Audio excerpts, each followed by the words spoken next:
भारतीयांच्या आत्मसन्मानाला सलाम करण्याचा दिवस आहे.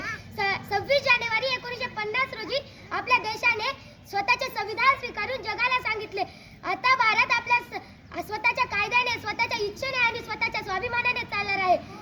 डॉक्टर बाबासाहेब आंबेडकरांनी लिहिलेले हे संविधान प्रत्येक नागरिकाला समान हक्क, समान संधी आणि समान सन्मान देण्याचे वचन देते.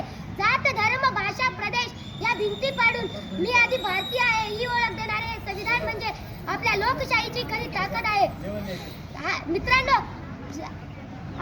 प्रजासत्ताक म्हणजे राजा जनता असते. हे कोणी जन्माने मोठा नसतो, तर प्रत्येक जण आपल्या कर्तृत्वाने मोठा ठरतो. गावातील शेतकरी असो वा शहरातील वैज्ञानिक, हातात झाडू घेणारा सफाई कर्मचारी असो वा देशाचे पंतप्रधान, सगळे कायद्यापुढे समान हीच खरी लोकशाही.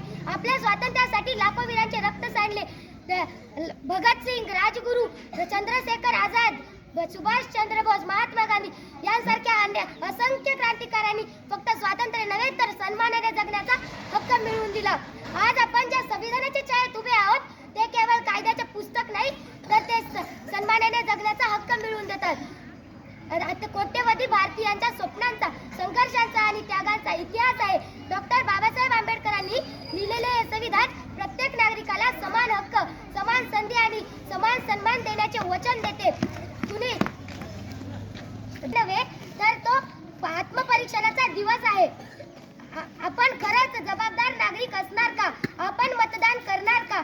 आपण कायद्याचे पालन करणार का? समाजात अन्याय दिसला तर आवाज उठवणार का?